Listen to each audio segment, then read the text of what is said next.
श्रीराम समर्थ. जयाचा जनी जन्म नामार्थ झाला, जयाने सदा वासनामात केला.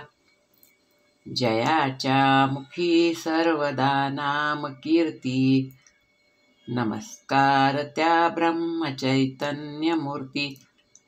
जय जय रघुवीर समर्थ. सद्गुरू श्री ब्रह्मचैतन्य गोंदवलेकर महाराज यांचं प्रवचन. 26 फेब्रुवारी. कोणत्याही परिस्थितीत नामस्मरण शक्य आहे. मनुष्याची सर्व धडपड शाश्वत समाधान मिळविण्यासाठीच चालू असते. ते समाधान फक्त भगवंताजवळ असल्याने समाधानासाठी प्रत्येक माणसाला भगवंताची गरज आहे. आपल्या सर्व धडपडीतून भगवंताच्या प्राप्तीचे समाधान आपल्याला मिळत नाही आणि त्याला परिस्थिती कारणीभूत आहे असे सर्वजण सांगतात.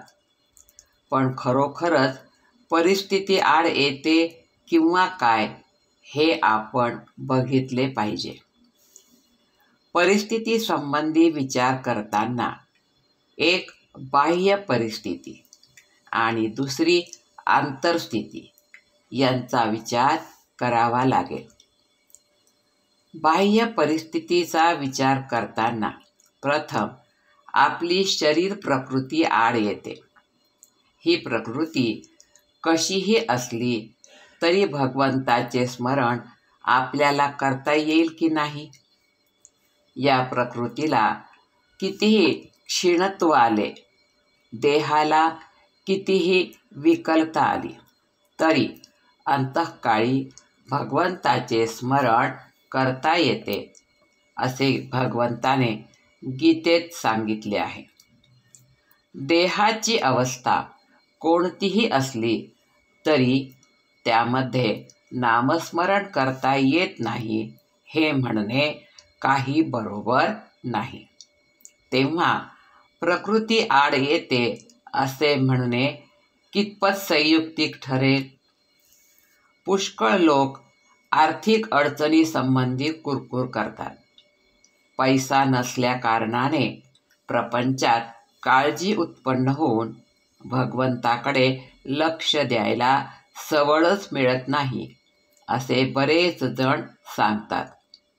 पण खरोखर तुम्ही मला सांगा, जगात भरपूर धन मिळवून वैभवाच्या शिखरावर पोहोचलेले कितीसे लोक नामस्मरण करतात?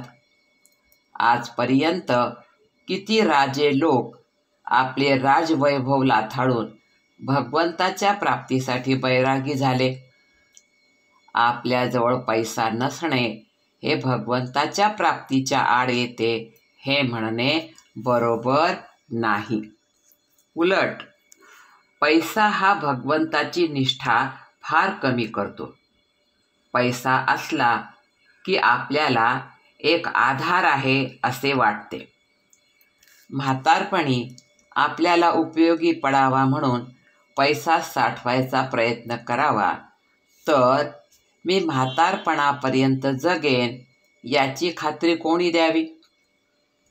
सुख समाधान हे पैशावर अवलंबून नाही. प्रत्येकाची गोतावळी ठरलेली आहे. वेताळाची स्वारी निघाली की त्याच्याबरोबर पिशाच्चे निघायचीच आणि भगवंताची स्वारी निघाली की त्याच्याबरोबर दया, क्षमा आणि जिकडे तिकडे आनंदी वृत्ती ही असायचीच. त्याचप्रमाणे पैसा आला की त्याच्याबरोबर तळमळ, लोभ, असमाधान ही यायचीच.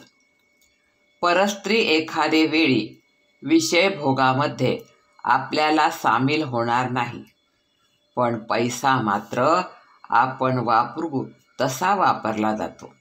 बाप मुलगा, भाऊ भाऊ, भाऊ बहीण, मित्र मित्र यांच्यामध्ये वितुष्ट आणायला कारण काही असेल तर पैसाच होय.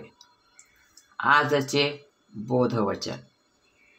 आपण पैसा साठविला तर गैर नाही, पण त्याचा आधार न वाटावा. अनुसंधानाच्या आड त्याला येऊ देऊ नये. जानकी जीवन स्मरण. जय जय राम. श्रीराम समर्थ.